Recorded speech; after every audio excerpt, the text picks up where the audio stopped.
आज हमारे साथ हैं mister Shahid Ali Ansari, advocate high court, and आज का सब्जेक्ट रहेगा डिस्कशन के लिए कंज्यूमर फोरम। कंज्यूमर फोरम क्या है, कौन उसमें एप्लीकेशन फाइल कर सकता है, कैसे केस को लड़ा जा सकता है, आइए हम डिस्कस करेंगे मिस्टर शाहिद अली अंसारी से।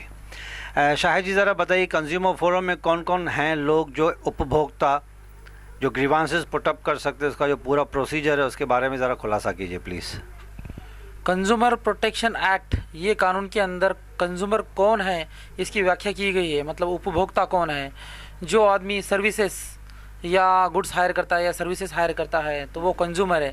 जैसे मान लो आप एरोप्लेन में जा रहे हो तो आप एरोप्लेन की सर्विसेज ले रहे हो कंपनी की, तो आप उपभोक्ता हो गए उसके। अगर समझो आपने टीवी लिया है, फ्रिज लिया है, तो जो भी गुड्स लेंगे आप तो उसके आप उपभोक्ता हो जाएंगे। तो उसमें डिफेक्टिव सर्विसेज जो भी है, डिफेक्टिव इनएफिशिएंट सर्विसेज जो है प्रोवाइडर के, उसके लिए आपके लिए फोरम बनाई गई है। डिस्ट्रिक्ट फोरम डिस्ट्रिक्ट लेवल पर, और उसके बाद में स्टेट फोरम, उसके बाद में state forum is state commission, और उसके बाद में हाईएस्ट है नेशनल फोरम, नेशनल कमीशन। पहले है district level, followed by state commission, followed by national commission which is at par with supreme court I think. तो ये अगर प्राइवेट कंपनी से, फॉर एग्जांपल मैंने एक प्रोडक्ट लिया एज अ जनरल कस्टमर, मैंने एक प्रोडक्ट लिया and I am not satisfied, तो I can launch a complaint against that company with district forum. तो उसमें कुछ अमाउंट फिक्स है कि ये अमाउंट तक, या कंज्यूमर प्रोटेक्शन एक्ट के तहत अगर कोई मामला गुड्स या सर्विसेज की कीमत 20 लाख तक है तो वो मामला जो है हमें डिस्ट्रिक्ट फोरम में ही अपने को ये करना पड़ेगा, कंप्लेन करना पड़ेगा। और अगर 20 लाख के ऊपर है और 1 करोड़ तक है तो वो स्टेट फोरम में जाएगा, स्टेट कमीशन में जाएगा। और 1 करोड़ के अबव है तो वो मामला जाएगा नेशनल कमीशन के पास जाएगा। up to 20 lakhs we can lodge a complaint with district forum, and from 20 to 1 crore we can lodge a complaint with state commission, and above 1 crore the authority is being given to national commission। अच्छा, तो ये TV है, electronics है, aeroplane में अगर आपको services अच्छी नहीं मिलती है, I think even builders fall under consumer forum trap. अगर मुझे समझो मैंने कभी फ्लैट बुक किया है फॉर एग्जांपल, और वो पोजीशन डेट हमको दी जाती है, पोजीशन डेट में मुझे फ्लैट डिलीवर नहीं हुआ, तो I can launch a complaint. या एमिनिटीज़ जो प्रॉमिस की गई है मुझे at the time of giving the deposit to the builder, amenities भी कभी कभी फुलफिल नहीं हो पाती है, तो we can launch a complaint. Yes, builder से जो आप घर लेते हो, बुक कराते हो कि वो 2 साल में देगा, इस कंडीशन में देगा, इस अम्यूनिटी में देगा, जो एरिया इतना रहेगा, ये फैसिलिटी देगा, अम्यूनिटी देगा। अगर वो बिल्डर बदल जाता है, ये प्रॉमिसेस पूरे फुलफिल नहीं करता है, तो 2 ऑप्शन अवेलेबल है। एक तो आप उसके खिलाफ में ब्रीच ऑफ कॉन्ट्रैक्ट का सूट, सिविल सूट डाल सकते हो ब्रीच ऑफ कॉन्ट्रैक्ट का कोर्ट में, या आप उपभोक्ता के भी डेफिनेशन में आप आते हो क्यों, तो उससे सर्विस लेते हो, आप फ्लैट ले रहे हो, सर्विस भी ले रहे हो फ्लैट, तो कंज्यूमर फोरम में भी आप केस डाल सकते हो। 20 लाख के अंदर है तो स्टेट फोरम में डालेंगे आप मैटर, 20 लाख से अगर आप वो ज़्यादा है तो फिर 20 लाख के अंदर है तो डिस्ट्रिक्ट फोरम में डालेंगे, 20 लाख से ज़्यादा अगर है 1 करोड़ तक तो फिर स्टेट फोरम में डालना पड़ेगा मैटर आपको। तो कंज्यूमर फोरम में मुझे कंप्लेंट लॉन्च करने के लिए नेसेसरी है कि मुझे वकील का ही सपोर्ट लेना पड़ेगा, या I can fight the case on my own? कानून के हिसाब से तो वकील लगाना ही मैंडेटरी नहीं है कंज्यूमर प्रोटेक्शन में। जो आदमी एग्रीव्ड पर्सन है, कंप्लेनेंट है, वो खुद भी अपनी प्लीडिंग कर सकता है कोर्ट के सामने, आर्ग्यूमेंट भी खुद कर सकता है, उसे कोई आवश्यकता नहीं है। इवन दूसरे जो केसेस होते हैं हाई कोर्ट में भी, वहाँ पे भी अगर किसी को लड़ना है, मान लो कंज्यूमर का छोड़ दो थोड़े समय के लिए, तो वहाँ पर भी पार्टी इन पर्सन जिसे कहते हैं, in person, party in person, एक नागरिक होने के नाते हमें अधिकार है कि अपनी खुद की केस खुद लड़ने का भी अधिकार है, अगर नॉलेज है तो। नॉलेज है, डेकोरेशन मेंटेन करना चाहिए कोर्ट का, क्या शब्द बोल रहे हैं कोर्ट, जो प्रोसीजर थोड़ा बहुत अवेयर रहना चाहिए, लाइक दैट स्टेप्स अवेयर रहना चाहिए, तो कर सकता है, ऐसे अधिकार है। उसी तरह से कंज्यूमर फोरम में भी जो एग्रीड पर्सन है, कंप्लेनेंट, वो खुद अपनी केस चला सकता है, वकील लगाने की आवश्यकता नहीं है उसको। अगर कंज्यूमर फोरम डिस्ट्रिक्ट लेवल पे सपोज एज अ कस्टमर मैंने कंप्लेंट लॉन्च की और अगर मैं केस हार गया, मेरे फेवर में नहीं है, तो I can appeal to state commission. State district forum का जो डिसीजन है अगर आपके खिलाफ में जाता है तो आप बिल्कुल स्टेट फोरम में 30 दिन के अंदर स्टेट कमीशन में आप अपील कर सकते हो उसका। भले वो अमाउंट 20 लाख से कम है फिर भी। हाँ बिल्कुल आप कर सकते हो, उसके बाद अपील 30 दिन में करना चाहिए।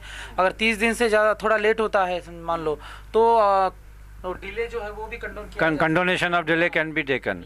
और स्टेट लेवल पे भी अगर एज अ कस्टमर मैं हार जाता हूँ, for example I can put up my appeal to state national commission.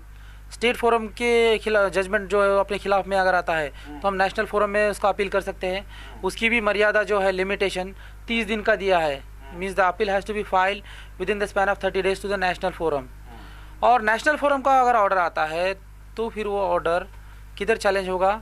वो चैलेंज होगा अपील के माध्यम से सुप्रीम कोर्ट में, हाई कोर्ट को नहीं जाएगा। ये ध्यान में रखना चाहिए। नेशनल फोरम जो है उसके बाद हाई कोर्ट को मैटर नहीं जाएगा, उसके बाद अपील सिर्फ सुप्रीम कोर्ट में ही फाइल कर सकते हैं कानून के तहत। आप तो ये कौन कौन कर सकते हैं? फॉर एग्जांपल आजकल ये टीवी एड्स बहुत सारी आती हैं, प्रिंट मीडिया में एड्स करते हैं। एक छोटा सा मैं एग्जांपल दे रहा हूँ। उस दिन it became talk of the town की कॉस्मेटिक्स फॉर एग्जांपल कि ये क्रीम लगाइए तो आप गोरे हो जाओगे। चलिए, कस्टमर ने क्रीम परचेज़ की, शाहरुख खान ने ऐड की, आमिर खान ने ऐड की, बहुत सारे सेलिब्रिटीज़ आजकल ऐड कर रहे हैं कि ये क्रीम लगाइए और क्रीम होने से गोरा हो जाता है। किसी ने वो क्रीम ली और अगर वो गोरा नहीं हुआ तो can we put up a complaint against that cream manufacturing company because they are claiming actually. ये जो है ये they company tries to perform their product will do something, but ये एश्योरेंस 100% कोर्ट भी नहीं मानता है कि तो ये प्रोडक्ट से कोई फॉर एग्जांपल कोई आदमी जो ब्लैक है बर्थ से एकदम गोरा तो नहीं हो सकता है। ये कोड को भी पता है। तो ये जो है कंपनी अपना सेल बढ़ाने के लिए सब करती है दावे। अगर उनका सर्विसेज में डिफिशियंसी है, लाइक प्रोडक्ट से कुछ अगर हानि होती है, लाइक कॉस्मेटिक लगाया है लेकिन उसका रिएक्शन अगर हो गया मान लो, या वो प्रोडक्ट जो है आउटडेटेड है लाइक, तो इसी समय में आप डेफिनेटली उसके we can not put up a complaint against their claims. हाँ या लाइक कि ये दवाई लेने से आप पतले हो जाओगे या ये दवाई लेने से आप मोटे हो जाओगे, उसके ऊपर क्लेम कोई नहीं कर सकता। या ये कोई आदमी एक ब्लैक से एकदम गोरा हो जाएगा, ज़मीन से आसमान ऐसा तो होता नहीं है। अगर तो थोड़ा बहुत जैसे कि डिफेक्ट अगर है कुछ प्रोडक्ट के अंदर, डिफेक्टिव है, सर्विसेज में डिफेक्ट है, तो डेफिनेटली आप जा सकते हो। जैसे कि आउटडेटेड है, उससे नुकसान हुआ है आपका, या हाई क्वालिटी का प्रोडक्ट है लेकिन कुछ आपको सर्विस दे रहा नहीं, तो उसमें भी आप जा सकते हो। इलेक्ट्रॉनिक्स आइटम में बहुत सारा आजकल ज़्यादा ये होते हैं डिफेक्टिव। मोबाइल ले लिया 50,000। What about hospitals? अगर हॉस्पिटल में अच्छी सर्विस नहीं मिली, पेशेंट ठीक नहीं हुआ, तो नेग्लिजेंस दिखा सकते हैं हॉस्पिटल्स की? हाँ, हॉस्पिटल की नेग्लिजेंसी आप दिखा सकते हो, बिल्कुल दिखा सकते हो। How we will prove? वो जो एक्सपर्ट का ओपिनियन लेना पड़ेगा कि इसकी क्या उसको मेडिसिन देना चाहिए था, उसके बाद में इसकी तबीयत रिकवर होती थी, पहले कैसी तबीयत थी, तो एक डॉक्टर ही है उसके बारे में ओपिनियन दे सकता है कि वो डॉक्टर ने उसका बराबर ट्रीटमेंट किया या नहीं, ये गोली देना चाहिए था, उसके बाद ये इंजेक्शन लगाना चाहिए था, लाइक दैट। तो हम लोग जो डॉक्टर नहीं है वो हम तो नहीं बता सकते एग्जैक्टली। मतलब मेडिकल एक्सपर्ट अगर ओपिनियन लिया जाए तो we can put up a case against hospitals also if अगर लगता है कि उनकी सर्विसेज में कहीं कमी आई है तो। एविडेंस लॉ का एक प्रोविज़न मैं मेंशन करना चाहूँगा। सेक्शन 45 में एक प्रावधान है इंडियन एविडेंस एक्ट के अंदर एक्सपर्ट का ओपिनियन लेने का। अगर जज को कोई पता है कि पर्टिकुलर पता नहीं है कोई बात में, जैसे कि ये एक बिल्डिंग बन रही है, बिल्डर बन रहा है, तो क्या मटेरियल यूज़ हो रहा है, या डॉक्टर कोई पेशेंट को ट्रीट कर रहा है तो क्या कर रहा है, मतलब वो फील्ड का ज्ञान नहीं है, तो उस फील्ड में एक्सपर्ट का भी ओपिनियन ले सकता है। एक्सपर्ट का ओपिनियन लेकिन बाइंडिंग नहीं है कोर्ट पे। एक्सेप्ट करना है या नहीं करना है ये कोर्ट के ऊपर है लास्ट में, लेकिन वो कोर्ट हेल्प के लिए ले सकता है। जैसे कि कोई चीटिंग अगर हुआ है मान लो 420 का, तो कोई सीए को भी बुला सकता है कि तो जज अगर कॉमर्स बैकग्राउंड से नहीं हो तो उसे चीटिंग कैसे हुआ एग्जैक्टली से बताने के लिए सीए की भी मदद ले सकते हैं। अगर बिल्डिंग कोई बराबर नहीं बनी है तो इंजीनियर का ओपिनियन ले सकते हैं, लाइक दैट। तो इसी तरह से अगर कोई डॉक्टर ने सर्विसेज बराबर नहीं दी है या दी या नहीं दी है, ये कोई डॉक्टर ही बता सकता है, मतलब उसी फील्ड का होगा तो ही बता। लेकिन ये जो ओपिनियन है एक्सपर्ट का, ये बाइंडिंग नहीं है कि लेना ही चाहिए कोर्ट ने, ऐसा नहीं है। कोर्ट में एक्सेप्ट और कोर्ट में rejected. Court should have some reasons to accept it. After recording the reasons court can accept it. चलिए Shahid ji, thanks a lot for imparting such a beautiful knowledge on the subject of consumer forum. I think ये जो आपने knowledge दिया है, जो discussion हुई, काफ़ी लोगों को काम आएगी। Thank you very much, thanks a lot.